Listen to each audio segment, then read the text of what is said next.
आज आपल्याला भारतीय पंतप्रधानांविषयी चर्चा करायची आहे. पंतप्रधान पद म्हणजे एकूण शासन व्यवस्थेमध्ये ते नेमकं कुठे बसवणार. आपण नेहमी करतो ती चर्चा, पुन्हा थोडंसं रिवाईज मी करतोय.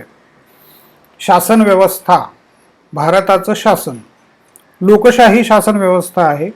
लोकशाहीमध्ये आपली व्यवस्था आहे ती अप्रत्यक्ष लोकशाहीची व्यवस्था. लोकशाहीचे प्रकार दोन, प्रत्यक्ष आणि अप्रत्यक्ष. आता हे सगळं इतकं बारकाईने मी का सांगतोय, तर तुम्हाला ऑब्जेक्टिव्ह टेस्ट्स तुमच्या असणार आहेत, ऑब्जेक्टिव्ह प्रश्न असणार आहेत.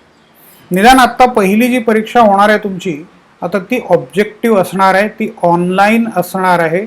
आणि तिथे तुम्हाला एक प्रश्न विचारला जाईल, 4 ऑप्शन्स दिले जातील. त्यापैकी तुम्ही जो बरोबर असेल त्या ऑप्शनला क्लिक करायचं. तुम्हाला 1 मार्क 2 मार्क जे काय असतील ते मिळतील.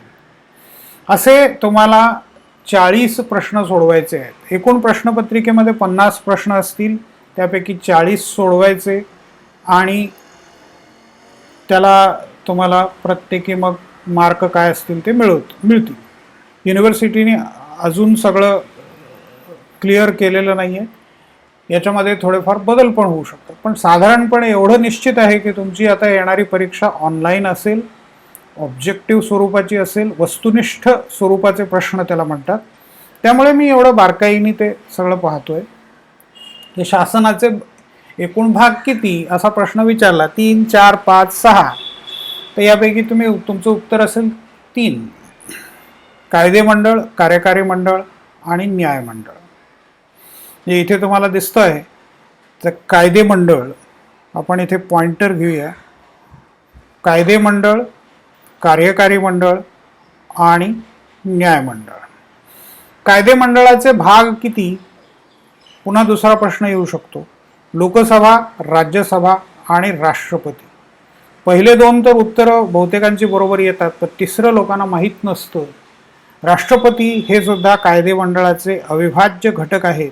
ते कसे आहेत आणि का आहेत त्याची चर्चा आपण मागच्या व्हिडिओमध्ये, मागच्या लेक्चरमध्ये केलेली आहे. ती पुन्हा जाऊन पहा, म्हणजे मग त्याचं स्पष्टीकरण तुम्हाला मिळेल. कायदे करण्याचं काम कायदे मंडळ करतं. त्याच्यानंतर दुसरा भाग आहे ते कार्यकारी मंडळ. आता कार्यकारी मंडळाचं विभाजन राजकीय आणि अराजकीय अशा 2 प्रकारांमध्ये होतं. म्हणजे मग इथे पण एक प्रश्न तुम्हाला परत तयार झाला, कार्यकारी मंडळाचं विभाजन किती भागांमध्ये केलं जातं? 2. मग 2 3 4 5 असे ऑप्शन्स असतील, तुम्ही 2ला उत्तर द्यायचं. 2 हे बरोबर उत्तर द्यायचं. राजकीय आणि अराजकीय मग कोणते असतील असं सुद्धा एक प्रश्न येऊ शकतो. मग राजकीय आणि अराजकीय, वास्तविक आणि नामधारी, आणखीन काहीतरी इमॅजिनरी असे 2 भाग आम्ही देऊ. चुकीचे असतील ते, त्याचं बरोबर उत्तर एकमेव असेल ते म्हणजे राजकीय आणि अराजकीय. तर कार्यकारी मंडळाचं अराजकीय याचा अर्थ प्रशासन. जे निवडून येत नाहीत, जे स्पर्धा परीक्षांच्या माध्यमातून आपल्या पदावरती येतात, जे 30-35 वर्ष तिथे राहतात, ज्यांना बढती मिळते, ज्यांना पगार मिळतो, जे धोरण ठरवण्यामध्ये थोडंफार मदत करतात, मोठं कॉन्ट्रीब्युशन देतात, थोडीफार मदत नाही, मोठं कॉन्ट्रीब्युशन देतात, पण प्रत्यक्ष निर्णय ते घेत नाहीत, निर्णय मंत्री घेतात. आणि मग पुन्हा धोरणाच्या अंमलबजावणीचं काम अराजकीय कार्यकारी अधिकारी करतात. राजकीय कार्यकारी अधिकारी पुन्हा 2 प्रकारांमध्ये विभागले जातात, नामधारी आणि वास्तविक. आता हे सुद्धा ऑब्जेक्टिव्ह प्रश्न इथे पण विचारता येऊ शकतो की नामधारी राजकीय कार्यकारी अधिकारी म्हणजे कोण. 4 ऑप्शन्स दिले. किंवा राजकीय कार्यकारी अधिकारी कोणत्या 2 प्रकारच्या कार्यकारी अधिकाऱ्यांमध्ये विभागले जाऊ शकतात, नामधारी आणि वास्तविक. अर्थात हे भारतामध्ये आहे. मग नामधारीमध्ये कोण कोण येतं? राष्ट्रपती, उपराष्ट्रपती. मग आता तुम्ही हे सगळं बारकाईने लक्षात ठेवायला शिका. पहिले राष्ट्रपती कोण होते, आत्ताचे राष्ट्रपती कोण आहेत, राष्ट्रपतींचा कार्यकाळ किती, राष्ट्रपतींना कोण निवडून देतं, सगळे ऑब्जेक्टिव्ह प्रश्नांची मोठीच्या मोठी लिस्ट तुम्हाला दिसेल. आता तुम्ही सिलेबसकडे या दृष्टीने बघायला शिका की इथे प्रश्न काय विचारला जाऊ शकतो. इथे वस्तुनिष्ठ प्रश्न काय विचारला जाऊ शकतो, भारतीय राष्ट्रपती किती वेळा पुन्हा निवडणुकीला उभे राहू शकतात, त्याच्यावर कोणतंही बंधन नाही आहे, कितीही वेळेला उभे राहू शकतात पुन्हा पुन्हा. अमेरिकन राष्ट्राध्यक्ष मात्र केवळ 2दा उभे राहू शकतात. म्हणजे हा पण प्रश्न विचारला जाऊ शकतो, हे लक्षात ठेवा. तुम्हाला असं म्हणता येणार नाही की हा सिलेबसमध्ये नाही आहे. जेव्हा तुम्ही भारतीय राष्ट्रपती शिकता त्यावेळेला तुम्ही थोडंसं कंपॅरिझन, तुलना अपेक्षित आहे. तर भारतीय राष्ट्रपती, अमेरिकन राष्ट्राध्यक्ष आणि इंग्लंडचा राजा, तर इंग्लंडचा राजा आणि भारतीय राष्ट्रपती यांच्यामध्ये महत्त्वाचा फरक कोणता? मग 4 ऑप्शन्स तिथे दिलेले असतात. मग ते निवडून येतात आणि राजा जो आहे तो वंश परंपरेने आपल्या पदावरती येतो. तर हे झालं नामधारी. मग वास्तविक याचा अर्थ ज्याच्याकडे प्रत्यक्ष सत्ता आहे असा कार्यकारी अधिकारी, राजकीय कार्यकारी अधिकारी, तो म्हणजे पंतप्रधान आणि मंत्रिमंडळ. आणि त्याच्यानंतर शेवटचा भाग हा आहे तो म्हणजे न्यायमंडळ. Supreme court, high court, district courts आणि सबऑर्डिनेट कोर्ट्स, ही सगळी लिस्ट पण आपण पाहिली आहे. याचंही विवेचन आपण केलेलं आहे. आता आपल्याला आज पाहायचं आहे ते वास्तविक कार्यकारी अधिकारी किंवा वास्तविक राजकीय कार्यकारी अधिकारी, पंतप्रधान आणि त्यांचं मंत्रिमंडळ. आता हा शब्द कुठून आला? पंतप्रधान इंग्लिश शब्द आहे प्राईम मिनिस्टर. तो मुळात फ्रेंच शब्दावरून आलेला आहे. फ्रेंच राजाच्या जवळचा मिनिस्टर, प्रीमियर असा तो शब्द आहे. आपल्याला त्याच्यामध्ये आत्ता जायचं नाही आहे फारसं, पण मूळ संकल्पना फ्रेंच. त्याच्यावरून रॉबर्ट वॉलपोल यांना ब्रिटनमधलं डी फॅक्टो म्हणजे वास्तविक प्रत्यक्षातलं पहिले पंतप्रधान असं मानलं जातं. तर 1721 ते 1742 असा 20 वर्षाचा, साधारण 20 वर्षाचा कालावधी त्यांना मिळाला. आणि त्या काळामध्ये मग त्यांनी बरीच व्यवस्था लावली, राजाचे अधिकार कमी कमी करत नेले आणि संसदेचे आणि पंतप्रधान आणि मंत्रिमंडळांचे अधिकार वाढवले. तर 1721 ते 1742 या काळात रॉबर्ट वॉलपोल हे ब्रिटनचे पंतप्रधान होते. आता हे पण ऑब्जेक्टिव्ह प्रश्न म्हणून विचारला जाऊ शकतो. त्यांनी जी काही पद्धत ब्रिटिशांनी विकसित केली त्याला वेस्टमिनिस्टर पद्धत असं म्हणतात. आता वेस्टमिनिस्टर पद्धत, तर हे वेस्टमिनिस्टर कुठून शब्द आला आपण थोडंसं दुसऱ्या टॅब्समध्ये जाऊया आणि बघू. Westminster, the flawed Westminster model of parliamentary democracy. हा जो फोटो दिसतोय तुम्हाला हा ब्रिटिश पार्लमेंटचा फोटो आहे. थेम्स नदीच्या किनाऱ्यावरती ब्रिटिश पार्लमेंटची ही इमारत आहे जुनी. हा तिथे तुम्हाला दिसतो तो आपल्या राजाभाई टॉवर सारखा टॉवर आहे. बिग बेन नावाचं घड्याळ आहे. आणि हे जे काही तुम्हाला आठवत आहे का बघा, अशी काही इमारत तुम्ही पाहिली आहे का? मुंबई युनिव्हर्सिटीची इमारत, त्याला लागून असलेला राजाभाई टॉवर. तर हे बिग बेनवरूनच मॉडेल उचललेलं आहे. तर ही वेस्टमिनिस्टर सिस्टीम, हे वेस्टमिनिस्टरचे आणखीन काही फोटोज बघा. म्हणजे ही ब्रिटिश पार्लमेंटची बिल्डिंग आहे.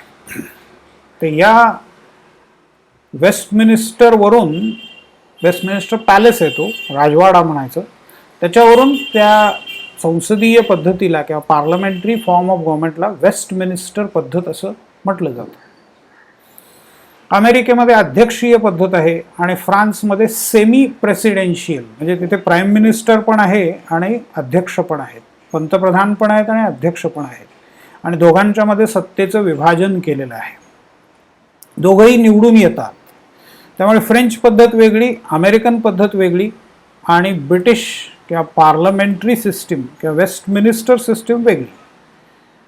आता यापैकी आपण कुठली पद्धत स्वीकारली? भारतीय पद्धत आहे ती ब्रिटिशांच्या सारखी आपण निवडलेली पद्धत आहे. आता भारतीय पंतप्रधानांची निवड कशी होते,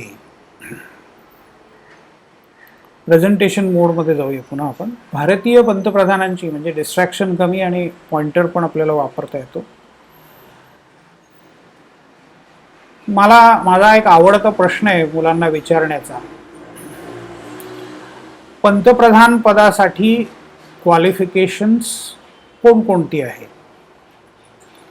आणि सगळ्यात पहिल्यांदा मला उत्तर द्या, पंतप्रधान पदासाठी कमीत कमी वयाची अट किती आहे?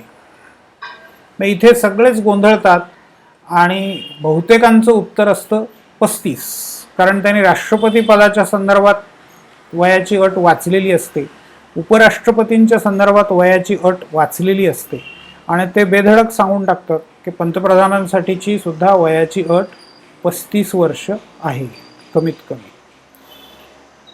पण भारतीय पंतप्रधानांची निवड कशी होते हे जर तुम्ही पाहिलं तर तुमच्या लक्षात येईल की पंतप्रधान पदासाठीचं कमीत कमी वय आहे 25 वर्ष. आता ते कसं होतं ते बघा. भारताच्या पंतप्रधानांची थेट जनतेकडून निवड होत नाही. जशी अमेरिकेच्या राष्ट्रपती पदासाठी किंवा अमेरिकेच्या अध्यक्षपदासाठी, राष्ट्राध्यक्षपदासाठी, प्रेसिडेंट ऑफ USA, दर 4 वर्षांनी थेट निवडणूक होते. त्याच्यामध्ये जनता मतदान करते. अर्थात त्याच्यातही बरेच कॉम्प्लिकेशन्स आहेत. तो एक वेगळा विषय आहे, वेगळ्या तासाचा वेगळा विषय होऊ शकतो. अमेरिकन राष्ट्राध्यक्षांची निवडणूक ती धड थेटही नाही आहे आणि धड अप्रत्यक्षही नाही आहे. वेगळाच प्रकार आहे तो. कागदावर एक आहे, प्रत्यक्षात वेगळी व्यवस्था. तर ते कॉम्प्लिकेशन्स आपण नंतर जरूर बघूया. पण वरवर पाहता तरी असं दिसतं की राष्ट्राध्यक्ष पदासाठी अमेरिकेमध्ये थेट निवडणूक होते. तशी भारतात पंतप्रधान पदासाठी होत नाही. पंतप्रधान होण्यासाठी पहिल्यांदा खासदार व्हावं लागतं, लोकसभा किंवा राज्यसभेचा सदस्य व्हावं लागतं. लोकसभेच्या सदस्यत्वासाठी कमीत कमी वयाची अट आहे 25. म्हणून मी असं म्हणतो की भारतीय पंतप्रधान व्हायचं असेल तर वयाची अट कमीत कमी 25 वर्षे असते. म्हणजे 25व्या वर्षी कोणी पंतप्रधान होत नाही, म्हणजे आजपर्यंतचा अनुभव पाहिला तर कोणीही झालेलं नाही इतक्या कमी वयामध्ये. कमीत कमी वयाचे पंतप्रधान आपले राजीव गांधी होते.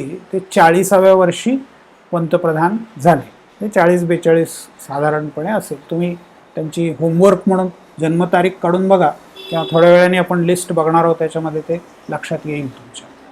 तर हे बारकावे सगळे नोंदवायला सुरुवात करा, ऑब्जेक्टिव्ह टेस्टसाठी गरजेचे आहे. तर सगळ्यात लहान वयामध्ये पंतप्रधान पदावर आले ते 40व्या वर्षी आले. 25व्या वर्षी का होत नाही? तर तुम्हाला तेवढा अनुभव असायला हवा. खासदार होण्यासाठी कमीत कमी वय 25 वर्षे आहे.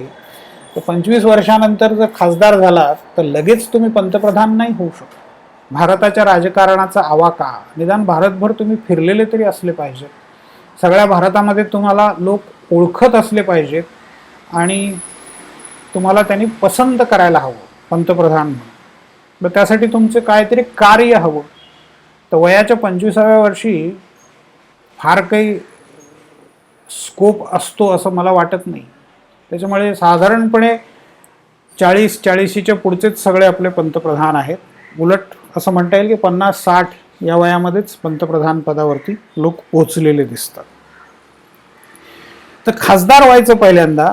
खासदार झाल्यानंतर लोकसभेमध्ये ज्या पक्षाला बहुमत मिळतं तो पक्ष पंतप्रधान पद किंवा सरकार बनवण्याचा दावा राष्ट्रपतींपुढे सादर करतो. राष्ट्रपती कसे निवडतात, ते आपल्या पदावर कसे येतात ते आपण पाहिले. तर राष्ट्रपतींच्याकडे लोकसभेत ज्या पक्षाला बहुमत मिळतं तो पक्ष सरकार बनवण्याचा दावा सादर करतो.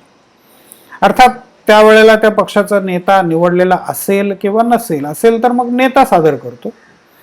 तो सादर झाल्यानंतर राष्ट्रपतींना जर असं वाटलं की या दाव्यामध्ये आता दुसरा कुठलाही दावा आला नाही, स्पष्ट बहुमत जर एखाद्या पक्षाला मिळालं असेल तर दुसरा दावा येण्याचा प्रश्नच राहत नाही. गोंधळाचा प्रश्न कुठे येतो? जिथे कोणालाच स्पष्ट बहुमत नाहीये, मग वेगवेगळे पक्ष युती करण्याचा प्रयत्न करतात. मग कधी ती निवडणुकीच्या आधीची असते, कधी निवडणुकीच्या नंतरची असते. मग तिथे गोंधळाला सुरुवात होते. पण जिथे स्पष्ट बहुमत आहे, आपण ते उदाहरण पहिल्यांदा बघू. तर तो स्पष्ट बहुमत मिळालेल्या पक्षाचा नेता राष्ट्रपतींकडे जातो. राष्ट्रपती त्यांचं तो जो काही दावा आहे तो स्वीकारतात आणि त्यांना सांगतात की तुम्ही सरकार बनवा आणि पुढच्या 2 आठवड्यामध्ये लोकसभेमध्ये आपलं बहुमत सिद्ध करून दाखवा. मग सरकार बनवलं जातं, मग लोकसभेचं अधिवेशन बोलावलं जातं आणि मग तिथे विश्वास ठराव मतासाठी टाकला जातो. स्पष्ट बहुमत असल्यामुळे तिथे काही प्रॉब्लेम येण्याचा किंवा तिथे काही अडचण येण्याचा प्रश्नच उद्भवत नाही. आवाजी मतदानाने हो म्हणून सगळे हात वर करतात आणि निवडणूक म्हणजे विश्वासदर्शक ठराव संमत झाला असं मानलं जातं. तर या पद्धतीने भारताच्या पंतप्रधानांची नियुक्ती होते. राष्ट्रपती त्यांना नियुक्त करतात. मग आता खासदार असणं गरजेचं आहे,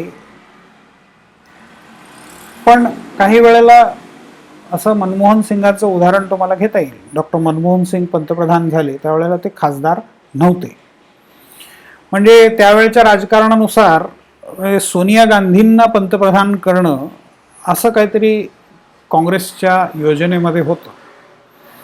पण सोनिया गांधींच्या पंतप्रधान पदाला बराच मोठा विरोध झाला आणि मग त्याच्यातून त्यांना दुसरा पर्याय निवडण्याचा म्हणजे निवडावा लागला आणि मग तिथे मनमोहन सिंगांचं नाव पुढे आलं. ते अर्थमंत्री होते आणि नरसिंहराव सरकारच्या काळामध्ये त्यांनी अर्थमंत्रीपद गाजवलेलं होतं. भारताची अर्थव्यवस्था पुष्कळच त्यांनी सुधारली. उदारीकरण, जागतिकीकरण, खाजगीकरण या सगळ्या प्रक्रियांना चालना दिली. त्याच्यामुळे त्यांचं नाव आणि त्यावेळेला 2004 मध्ये कोणत्याही स्थितीमध्ये अर्थव्यवस्था सांभाळणारा जो अर्थतज्ञ आहे त्याला साधारणपणे आपोआपच प्राधान्य दिलं जातं. तर मनमोहन सिंगांना प्राधान्य दिलं गेलं, परंतु ते खासदार नव्हते. मग त्यांना आसाममधून राज्यसभेच्या एका जागेवरती ते निवडून आले आणि तिथून मग 6 महिन्यांच्या आत खासदार होणं गरजेचं असतं. म्हणजे खासदार नसताना पंतप्रधान पदावरती तुम्ही जाऊ शकता, परंतु 6 महिन्याच्या आत लोकसभा किंवा राज्यसभेचा सदस्य होणं गरजेचं आहे. तर मनमोहन सिंग त्याप्रमाणे राज्यसभेचे सदस्य म्हणून निवडून आले आणि मग पुढे 2 टर्म्स त्यांनी पंतप्रधान पद यशस्वीरित्या चालवलेलं दिसतं. तर पंतप्रधान कोण आहेत? आपण मागच्या या स्लाइडमध्ये पाहिलं तसं वास्तविक राजकीय कार्यकारी अधिकारी आहे. तर भारतीय पंतप्रधानांची अशा पद्धतीने निवड होते. आता निवड झाल्यानंतर ते पदावर कधीपर्यंत राहतात? सर्वसाधारणपणे 5 वर्ष. पण अर्थात पुन्हा पुन्हा निवडून आले तर तिथे पण त्यांना काही बंधन नाही आहे. किती वेळा निवडून यायचं, निवडून आलात की तुम्ही पंतप्रधान पदावरती राहू शकतात. सर्वात अधिक काळ आत्तापर्यंत पंतप्रधान पदावर राहिलेले, आत्तापर्यंत म्हणजे अगदी आजच्या तारखेपर्यंत, ते आहेत पहिले पंतप्रधान जवाहरलाल नेहरू. म्हणजे जवळपास 15 ऑगस्ट 1947, त्याच्याही आधी तेच पंतप्रधान होते. पण आपण स्वातंत्र्यापासूनचा काळ जरी धरला तर 47 पासून ते हयात असे तोपर्यंत म्हणजे 64 सालापर्यंत, म्हणजे जवळपास 16-17 वर्ष ते पंतप्रधान पदावरती होते. त्याच्यानंतर इंदिरा गांधींचा नंबर येतो. त्याच्यानंतर आपण जी पूर्ण लिस्ट पाहणारच आहोत, नंतर सविस्तर तारीखवार पाहणार आहोत. पण साधारणपणे 5 वर्षाच्या एका टर्मसाठी पंतप्रधान आपल्या पदावर राहतात. परंतु हे निश्चित नाही आहे. आणखीन स्पष्टीकरण देऊन सांगायचं झालं तर लोकसभेत बहुमत असे तोपर्यंत पंतप्रधान आपल्या पदावरती राहू शकतो. पंतप्रधान काही कारणांनी, वैयक्तिक कारणं असतील, राजकीय कारणं असतील, कुठल्याही प्रकारची कारण असतील राजीनामा देऊ शकतात किंवा अंतर्गत राजकारणामुळे पंतप्रधानांना पदावरून दूर व्हावं लागतं. असंही बऱ्याच वेळेला झालेलं आहे. म्हणजे त्यांना राजीनामा द्यावा लागलेला आहे अंतर्गत राजकारणामुळे.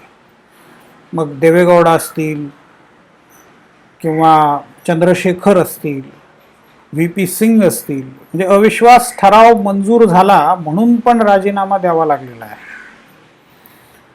तर पंतप्रधान पद हे अनिश्चित कालावधी त्याचा आहे, हे आपल्याला याच्यातून एकच निष्कर्ष काढता येईल. सर्वसाधारणपणे 5 वर्ष, पण खोलात जाऊन प्रश्न विचारला तर अनिश्चित.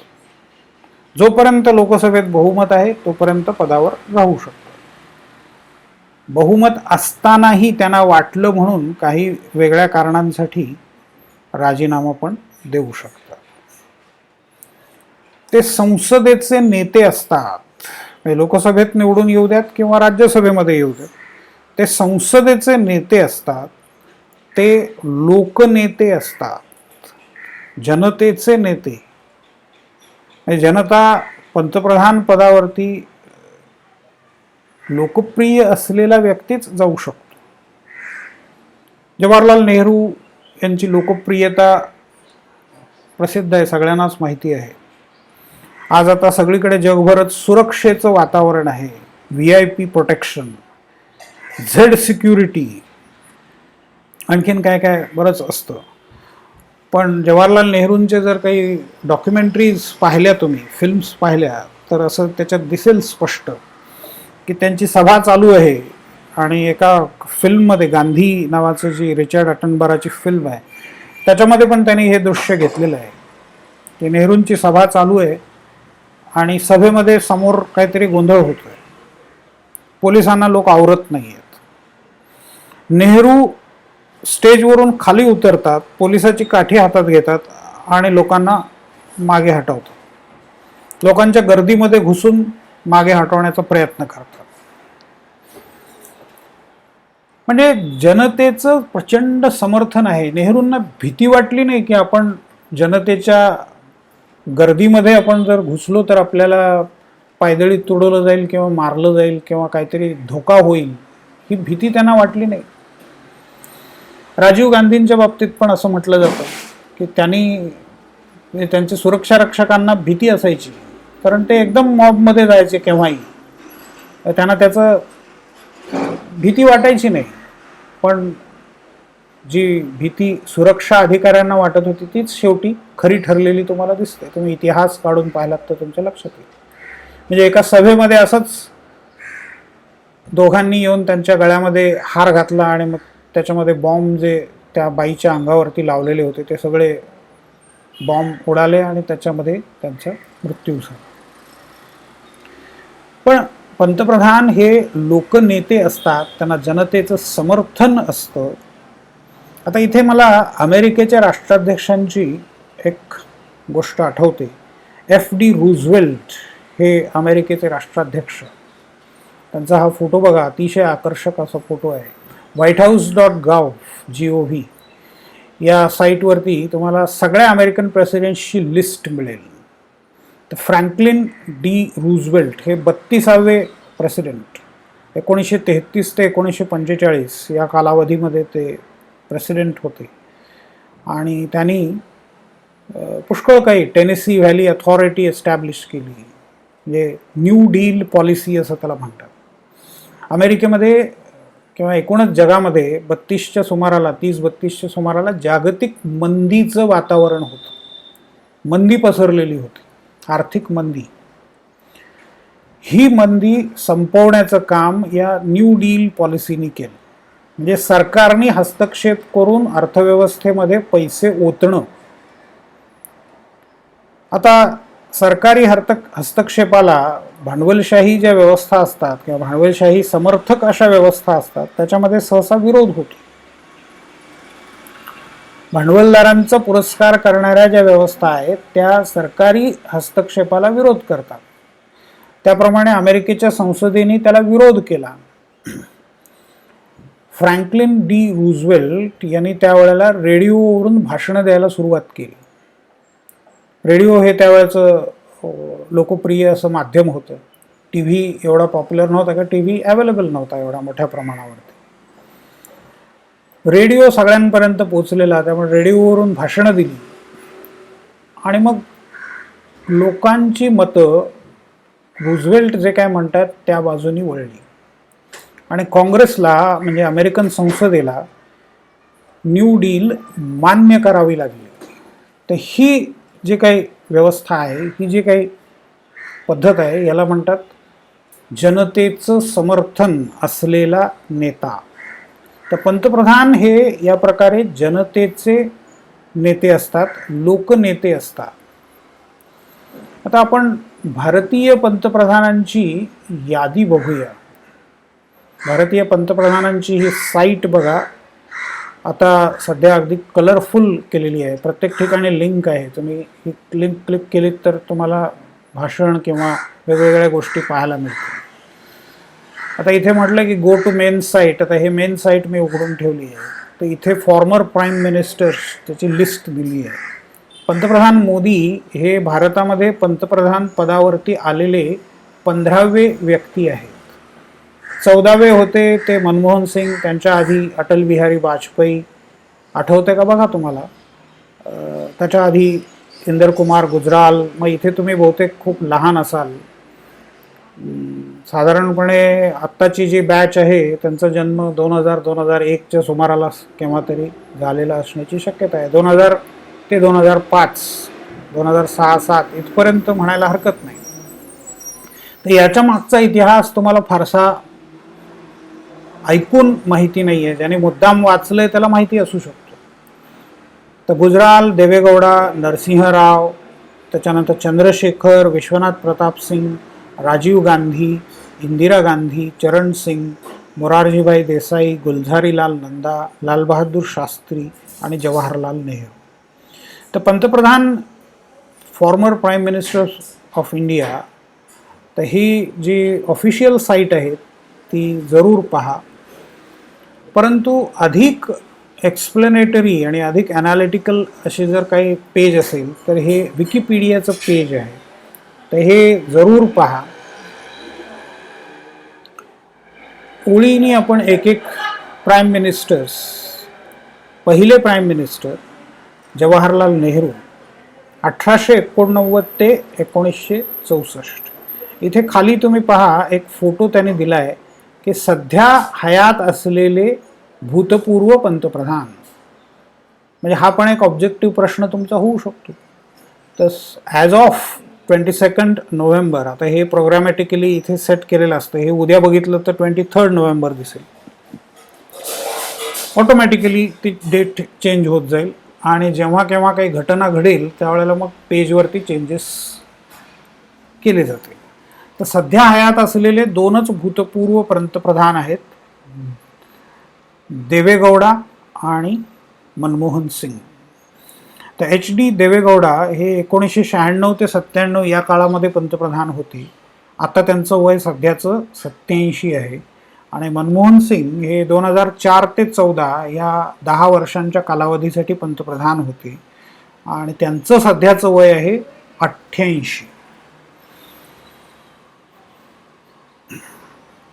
तर पहिले पंतप्रधान जवाहरलाल नेहरू 1889 ते 1964. 27 मे 1964ला त्यांचा मृत्यू झाला आणि त्या दिवशीच त्यांची कारकीर्द पूर्ण झाली. म्हणजे ते पदावरती असतानाच त्यांचा मृत्यू झाला. दिल्लीमध्ये आनंद भुवन नावाचा एक मोठा पॅलेस त्यांचा आहे, त्रिमूर्ती पॅलेस. एक्झॅक्ट नाव आता मी सांगेन नंतर तुम्हाला. पण त्या पॅलेसमध्ये त्याने शेवटच्या दिवशी, शेवटच्या रात्री कुठली कविता ते वाचत होते, काय वाचत होते, काय विचार करत होते, सगळ्या गोष्टी नोंदवलेल्या आहेत, सगळ्या गोष्टी ठेवलेल्या आहेत तिथे. तर जवाहरलाल नेहरू 1889 ते 1964 फुलपूर उत्तर प्रदेशमधली कॉन्स्टिट्युएन्सी आहे, तिथून ते निवडून यायचे. आणि त्यांची पार्टी किंवा त्यांचा पक्ष इंडियन नॅशनल काँग्रेस किंवा आपण पॉप्युलरली ज्याला काँग्रेस म्हणतो ते.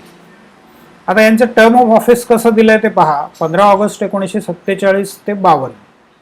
आता या काळामध्ये कॉन्स्टिट्युएंट असेंब्लीनी त्यांना निवडलेलं होतं आणि अपॉइंट कोणी केलं तर लॉर्ड माउंटबॅटन, म्हणजे हे ब्रिटिश व्हॉइसरॉय आहे, तर त्यांनी त्यांना नियुक्त केलेलं होतं. 52 मध्ये पहिल्या निवडणुका झाल्या. तर 52 पासून 57, 57 ते 62 आणि 62 ते 64, म्हणजे 3 निवडणुका त्यांनी लढवल्या. तिन्ही निवडणुकांमध्ये अर्थातच काँग्रेस पक्षाला बहुमत मिळालं आणि त्याच्यामुळे नेहरू निवडून आलेले दिसतात. नेहरू पंतप्रधानांवर राहिले 16 वर्ष आणि 286 दिवस हे ते पदावरती राहिलेले होते. स्वातंत्र्य मिळाल्यानंतर निवडणूक ज्या वेळेला झाली त्यावेळेला अर्थातच राजेंद्र प्रसाद हे राष्ट्रपती होते, तर त्यांनी नेहरूंची त्या पदावरती नियुक्ती केली. नेहरूंच्या मृत्यूनंतर, म्हणजे ही अचानक घडलेली घटना आहे, तर तिथे लगेच निवडणुका घेणं आणि नवीन पंतप्रधान हे अशक्य. त्याच्यामुळे ॲक्टिंग प्राईम मिनिस्टर, म्हणजे त्याला आपण म्हणतो की पुढे पदभार सांभाळण्यासाठी केलेली तात्पुरती नियुक्ती. तर हे कार्यवाहक पंतप्रधान म्हणून यांची निवड झालेली असते. आता हे गुजरातमधून होते, म्हणजे हे पण तुम्हाला विचारता येईल आपल्याला की पंतप्रधान नेहरू यांचा मतदारसंघ कुठल्या राज्यामध्ये होता. उत्तर प्रदेशमध्ये होता. अर्थात त्यावेळेला ज्या राज्यात असेल तेच. आता जर समजा तो राज्य बदललंय किंवा राज्याचं विभाजन झालंय आणि ते उत्तरांचल झालंय, तर आता उत्तरांचल असं म्हणायचं नाही, तर त्यावेळेला तो कोणत्या राज्यामध्ये होता, तो उत्तर प्रदेशमध्ये होता. तर हे साबरकांठा गुजरातमध्ये, हेही काँग्रेसचेच. मॅक्झिमम पंतप्रधान हे काँग्रेसचेच आहेत. हे तुम्हाला खाली आणखीन एक त्यांनी चार्ट दिलेला आहे, त्याच्यामध्ये दिसून येईल. इंडियन नॅशनल काँग्रेस किंवा मग त्याची काही काही वेळा वेगवेगळी नावं झाली आहेत, तर त्यांचे 6 पंतप्रधान झाले आहेत. म्हणजे टोटल इयर्स किती, तर 54 वर्ष आणि 123 दिवस.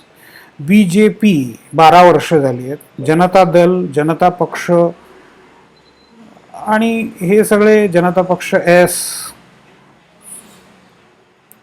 हे सगळे वेगवेगळ्या दिवसांसाठी तुम्हाला पंतप्रधान पदावरती असलेले दिसतात. म्हणजे आत्तापर्यंत मॅक्झिमम पंतप्रधान पद कुठल्या पार्टीकडे होतं, तर ते इंडियन नॅशनल काँग्रेसकडे. कोणते पंतप्रधान किती दिवस होते हेही इथे दिलेलं आहे. नेहरू 16 वर्षांसाठी, इंदिरा गांधी 11 वर्षांसाठी, मनमोहन सिंग 10 वर्षांसाठी, नरेंद्र मोदी त्याच्यानंतर आता क्रमांक लागतो त्यांचा, वाजपेयींच्या वरती ते एक पायरी चढलेले दिसतात, 6 वर्ष आणि 180 दिवस. आणि त्याच्यानंतर मग अटल बिहारी वाजपेयी, मग राजीव गांधी, मग नरसिंह राव आणि मग मोरारजी देसाई, लाल बहादूर शास्त्री, विश्वनाथ प्रताप सिंग, इंदिर कुमार गुजराल, गौडा, देवेगौडा, चंद्रशेखर आणि सगळ्यात कमी कालावधीसाठी पंतप्रधान चरण सिंग. चरण सिंग 170 दिवसांसाठी, म्हणजे जवळपास 6 महिन्यांसाठी पंतप्रधान पदावरती होते आणि लोकसभेचं तोंड न पाहिलेले पंतप्रधान असं त्यांचं वर्णन केलं जातं. म्हणजे लोकसभेचं अधिवेशन ज्या दिवशी होतं त्या दिवशी इंदिरा गांधींनी त्यांचा पाठिंबा काढून घेतला, त्यामुळे त्यांना पदावरून जावं लागलं. तर ह्या ॲनालिटिकल असं बरंच वर्णन इथे केलेलं आहे. कुठली पार्टी किती काळ पंतप्रधान पदावरती राहिली याचे मॅप किंवा याचं ग्राफ पण तुम्हाला इथे दिसेल. आणि मग इथे आणखीन काही एक्सप्लेनेटरी किंवा आणखीन काही लिंक्स आहेत त्या पण जरूर पहा. नोट्स आहेत, फुट नोट्स वरती जे रेफरन्सेस असतात त्याचे रेफरन्सेस इथे खाली दिलेले आणि जनरल रेफरन्सेस आहेत. तर पंतप्रधान या एका संकल्पनेचा किती बारकाईने अभ्यास केला जाऊ शकतो ते इथे तुम्हाला कळेल. तर पंतप्रधान नेहरू आपण पाहिले, त्याच्यानंतर दुसरे पंतप्रधान आहेत ते गुलझारीलाल नंदा, हे कार्यवाहक, 27 मे 64. ज्या दिवशी नेहरूंचा मृत्यू झाला त्याच दिवशी यांची नियुक्ती झाली, कारण पंतप्रधान पद अगदी 1 मिनिटासाठी सुद्धा रिकामं ठेवता येत नाही. आधी घोषणा करतात नवीन पंतप्रधानांची आणि मग नंतर आधीच्या पंतप्रधानांच्या मृत्यूची किंवा राजीनाम्याची घोषणा केली जाते. तर 27 मे 1964 ते 9 जून 1964, 13 दिवस. 13 दिवसांमध्ये अर्थातच नवीन पंतप्रधानांची निवड झाली. म्हणजे काँग्रेसचेच ते होते, कारण काँग्रेसला बहुमत प्राप्त होतंच. आणि 62च्या नंतर निवडणुका झाल्या आहेत त्या 67 मध्ये, म्हणजे 67 मध्ये निवडणुका होणार होत्या. त्यामुळे लाल बहादूर शास्त्री यांची काँग्रेस पक्षाने मग निवड केली. ते अलाहाबाद उत्तर प्रदेशमधले होते आणि 9 जून 64 पासून 11 जानेवारी 1966 पर्यंत हे पदावरती होते. म्हणजे 1 वर्ष आणि 216 दिवस. लालबहादूर शास्त्रींच्या बाबत, म्हणजे शास्त्री म्हटलं की प्रामाणिकपणा, लालबहादूर शास्त्री म्हटलं की जय जवान जय किसान. लालबहादूर शास्त्रींवरती मला वाटतं अलीकडे एका फिल्मची पण बरीच चर्चा आहे, ती फिल्म पण जरूर पहा.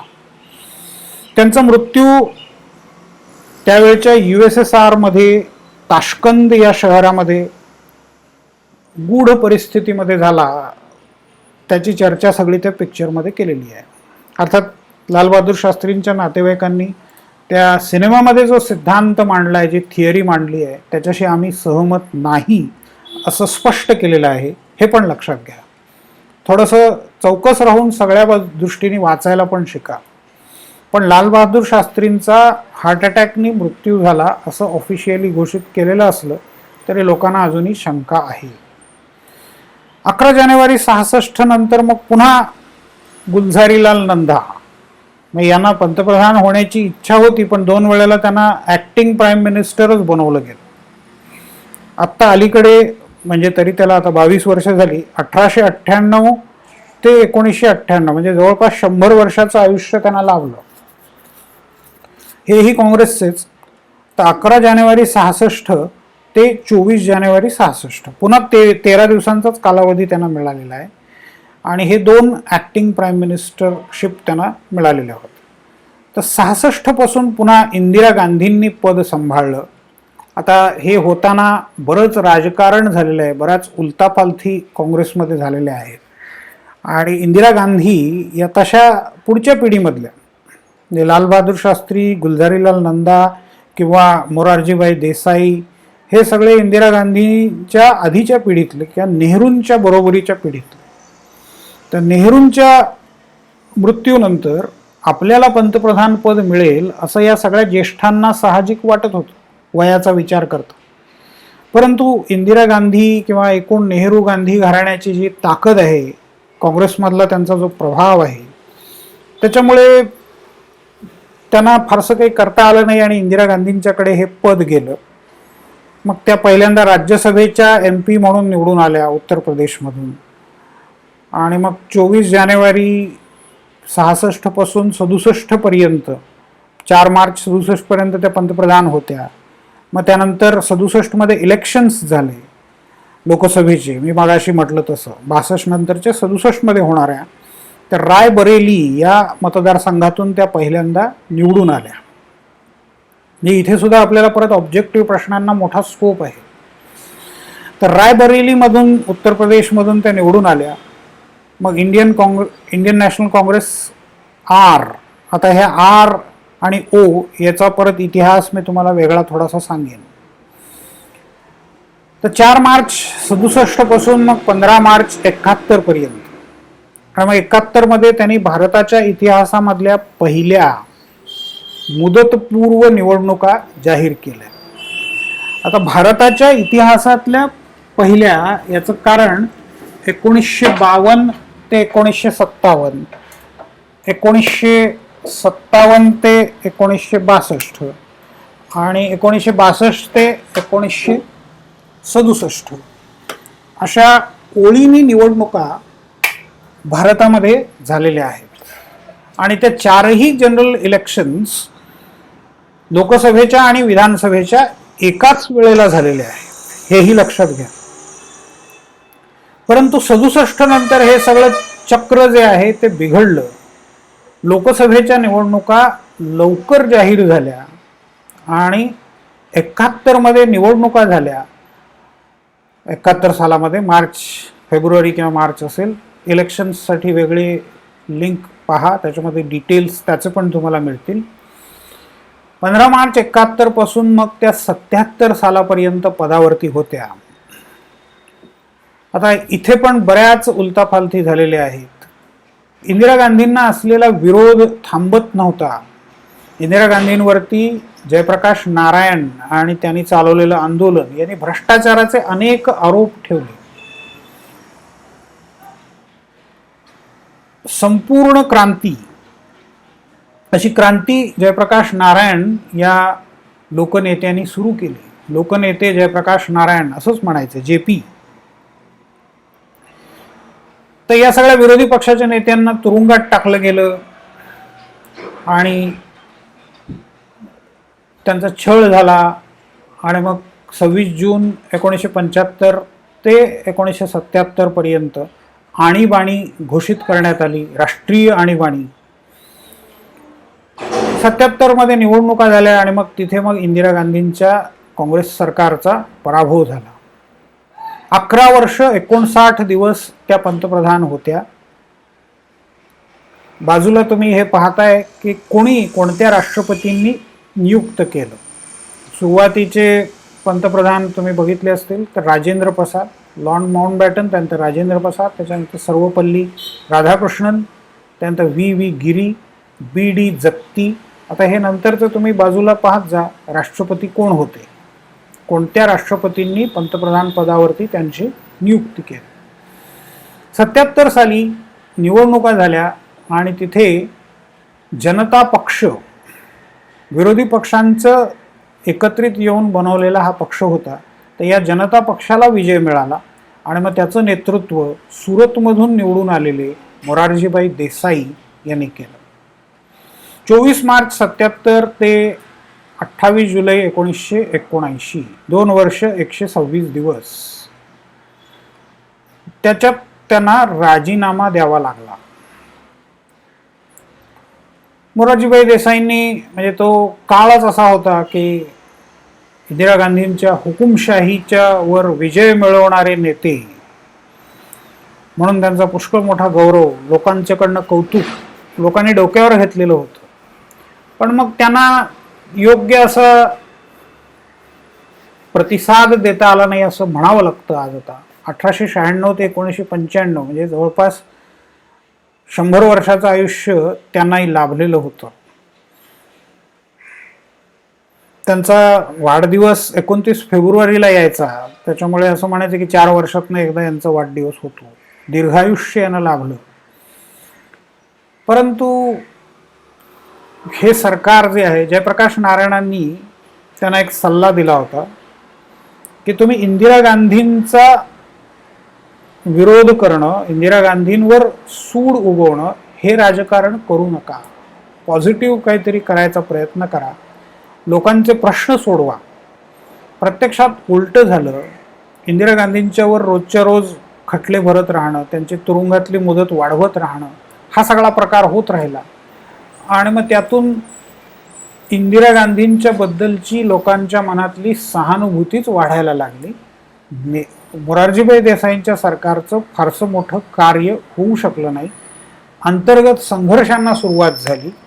मधु लिमये नावाचे जे नेते होते त्यांनी काही जे जनसंघाचे कार्यकर्ते होते त्यांच्या संदर्भात एक वाद उपस्थित केला की जनसंघाच्या कार्यकर्त्यांनी पुढे मग ते जनता पार्टीमध्ये सामील झालेले होते. तर यांनी दुहेरी सदस्यत्व चालू ठेवू नये असं ते म्हणाले. कारण जनसंघाचे जे सदस्य होते ते RSSचे पण सदस्य होते, राष्ट्रीय स्वयंसेवक संघाचे पण सदस्य होते. ते यांनी दुहेरी सदस्यत्व चालू ठेवू नये. एकतर जनता पक्ष जो समाजवादी विचारांचा आहे त्याचं सदस्य बनावं, किंवा RSSचे सदस्य बनावं. तर जनसंघाचे जेवढे म्हणून मंत्री होते, जेवढे म्हणून कार्यकर्ते होते, ते सगळे बाहेर पडले, खासदार बाहेर पडले. भाजप 1980 मध्ये, मग नंतर पुढे भारतीय जनता पार्टीची स्थापना झाली.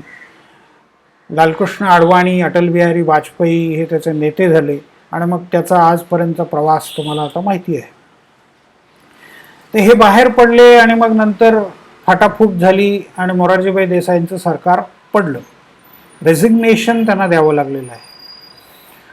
मग त्याच्यानंतर इंदिरा गांधींना क्लेम करता आला असता, परंतु चरण सिंग हे जनता पार्टी सेक्युलर या पक्षाच्या माध्यमातून पुढे आले. इंदिरा गांधींनी त्यांना पाठिंबा दिला.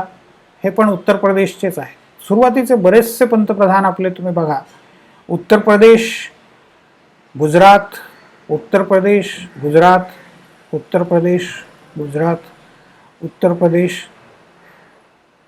इंदिरा गांधी ज्या नंतर उभ्या राहिल्यात त्या आंध्र प्रदेशमधून उभ्या राहिल्यात, पण त्याही बेसिकली उत्तर प्रदेशच्याच आहे. तर मॅक्झिमम पंतप्रधान तुम्हाला दिसतील उत्तर प्रदेश. चरण सिंग उत्तर प्रदेशातून निवडून आलेले, जनता पार्टी सेक्युलर ही त्यांची पार्टी. 28 जुलै 1979 ते 14 जानेवारी 1980 एवढ्या कालावधीमध्येच त्यांचा म्हणजे ते पंतप्रधान पदावरती होते 170 दिवस. काँग्रेस पक्षाने पाठिंबा काढून घेतल्यामुळे त्यांना राजीनामा द्यावा लागला.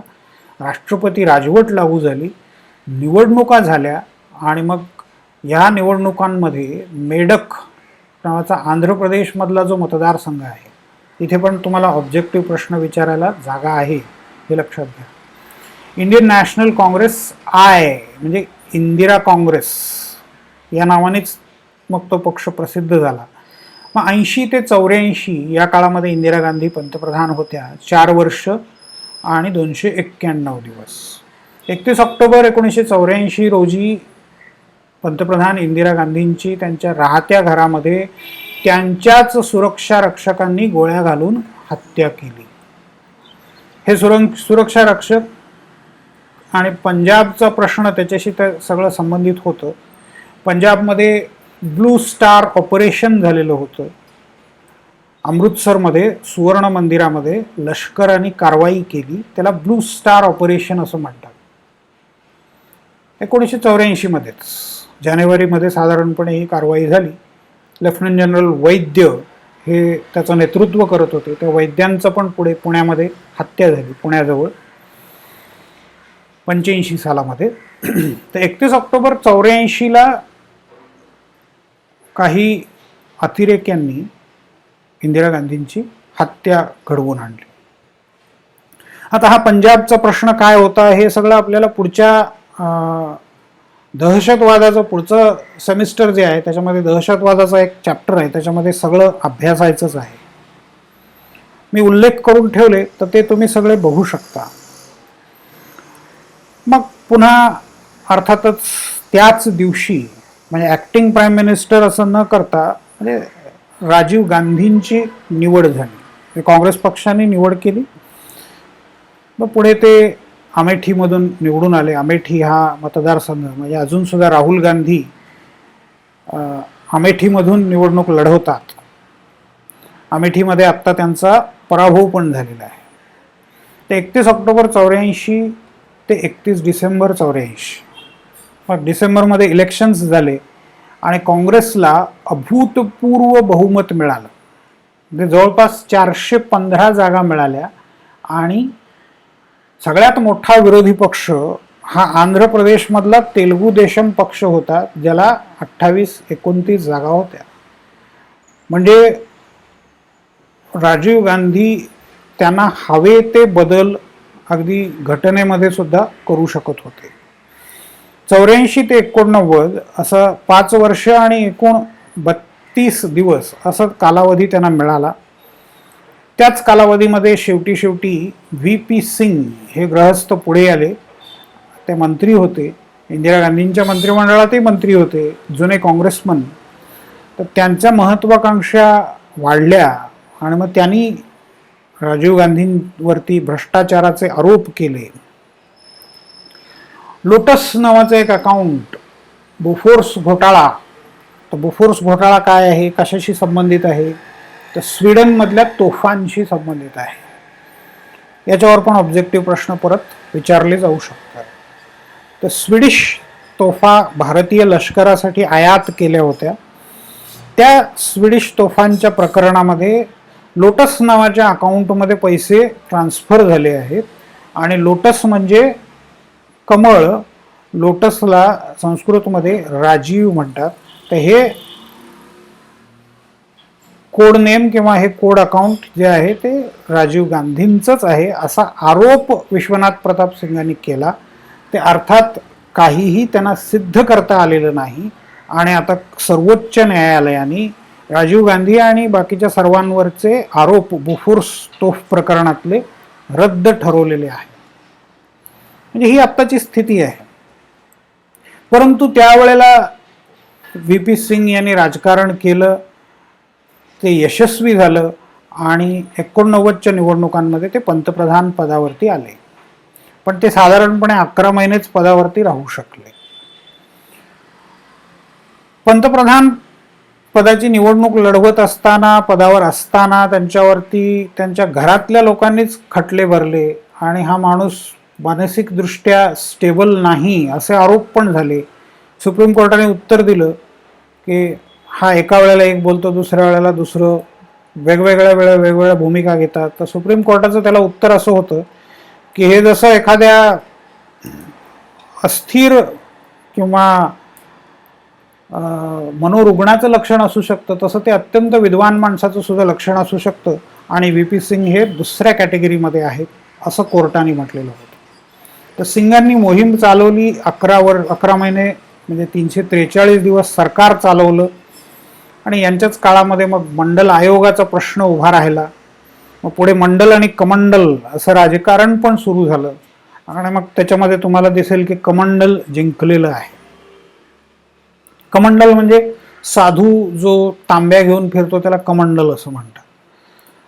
म्हणजे कमंडल म्हणजे धर्माचं राजकारण, बीजेपीचं राजकारण, अशा अर्थाने तो मंडल विरुद्ध कमंडल म्हणजे जात विरुद्ध धर्म असं राजकारण.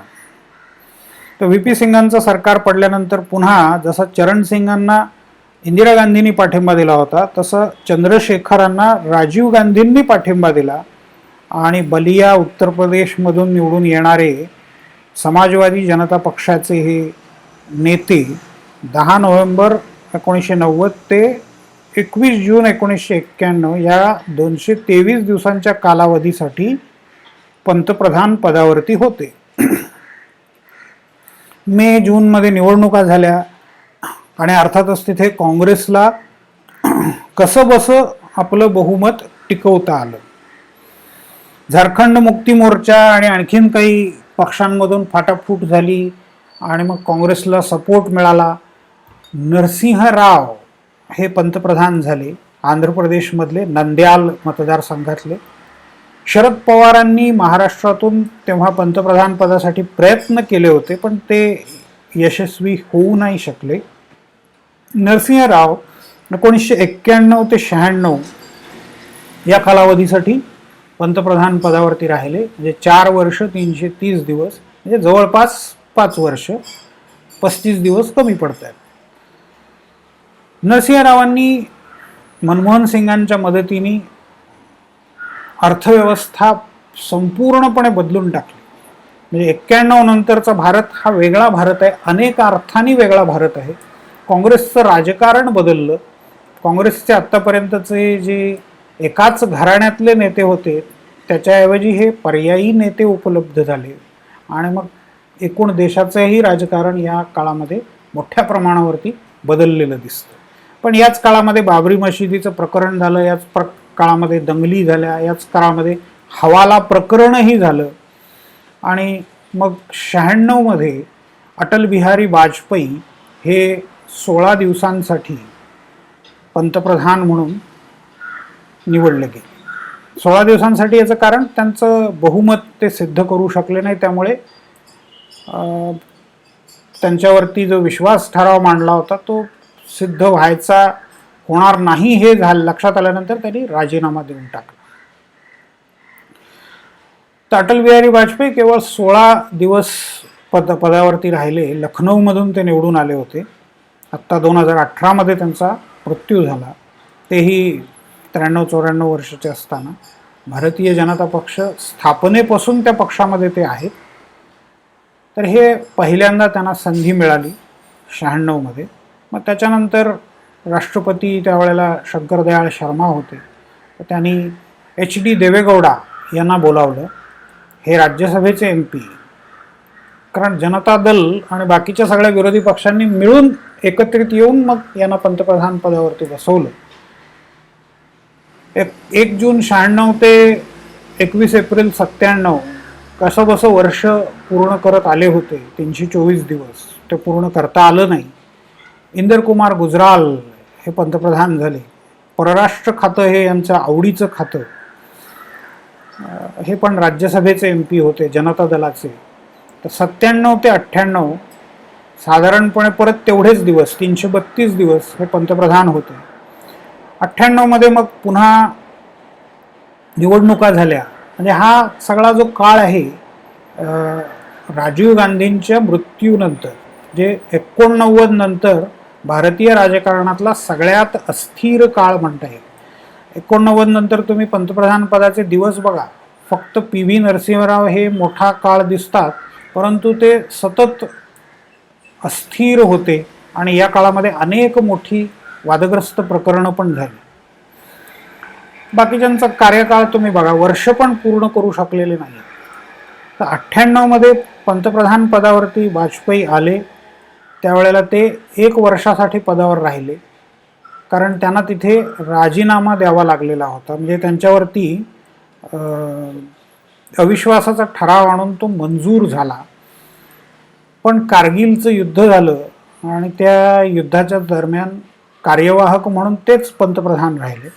पुन्हा युद्ध वगैरे संपल्यानंतर 99मध्ये निवडणुका झाल्या आणि पुढे मग त्यांना पूर्ण टर्म पंतप्रधान पदावरती राहता आलं. म्हणजे 6 वर्ष 64 दिवस पंतप्रधान पदावरती ते होते. त्यानंतर अर्थातच 2004मध्ये पुन्हा निवडणुका झाल्या आणि मी मगाशी म्हटलं तसं राज्यसभेचे MP म्हणून आसाममधून नंतर मनमोहन सिंग निवडून आले. सुरुवातीला जेव्हा पंतप्रधान पदावरती ते आले त्यावेळेला ते संसद सदस्य नव्हते. UPA, आता हे UPA NDA हे सगळं 90 नंतर हळूहळू सुरू झालेलं दिसतं. तर युनायटेड प्रोग्रेसिव्ह अलायन्स, तर 2004 ते 9 आणि 2009 ते 14 अशी एकूण 10 वर्ष आणि 4 दिवस. आणि मग 26 मे 2014 पासून वाराणसी म्हणून निवडून आलेले, उत्तर प्रदेशमधलं वाराणसी म्हणजे काशी ज्याला म्हणतो आपण, ते पंतप्रधान नरेंद्र मोदी, भारतीय जनता पक्षाचे NDA या गठबंधन जे पक्षांचे आहे त्याच्यातर्फे 26 मे 14 ते 30 मे 19 आणि 30 मे 19 पासून आजपर्यंत, म्हणजे अगदी आजपर्यंत बघितलं तर त्यांनी प्रोग्रामॅटिकली कॅल्क्युलेट केलं आहे ते 6 वर्ष आणि 180 दिवस, म्हणजे 6.5 वर्ष आजपर्यंतचा दिवस आपण कॅल्क्युलेट केला तर प्रणव मुखर्जींनी पहिल्यांदा त्यांची अपॉइंटमेंट केली आणि दुसऱ्यांदा अपॉइंटमेंट केली होती ते राष्ट्रपती रामनाथ कोविंद. प्रणव मुखर्जींचं नुकतंच कोरोनामुळे आणि वयाचा आणि बाकीचे काही कॉम्प्लिकेशन्स असल्यामुळे मृत्यू झाला. तर ही झाली संपूर्ण पंतप्रधानांची यादी. हे त्यांचा कार्यकाळ, पक्ष आणि आत्ता हयात असलेले पंतप्रधान.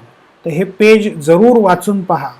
आणि इथे तुम्ही साईडला लँग्वेजेस जे दिलेलं आहे त्याच्यामध्ये हे पेज मराठीमध्ये आहे का ते अवेलेबल बघू शकता तुम्ही. तर ते मराठीमध्ये अवेलेबल आहे असं दिसतंय. इथे क्लिक केल्यानंतर हे पेज मराठीमधून येईल, म्हणजे मराठीमधून पण ही यादी इथे दिलेली दिसते. अर्थात ही दुसऱ्या कोणीतरी तयार केलेली असते, त्यामुळे आणखीन इन्फॉर्मेशन इथे थोडी कमी आहे, एवढी नाही आहे जेवढी इंग्लिशमध्ये आहे.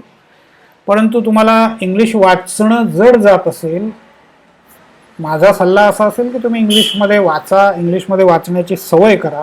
पण ते जड जात असेल तर मराठी वाचून मग इंग्लिशकडे तुम्ही जाऊ शकता. तर इथे पंतप्रधान पदासंबंधाने प्राथमिक चर्चा आपण पूर्ण केली. आता पंतप्रधानांची कार्य काय असतात, पंतप्रधानांची एकूण अधिकार आणि कार्य हे पुढच्या लेक्चरमध्ये आपण बघूया.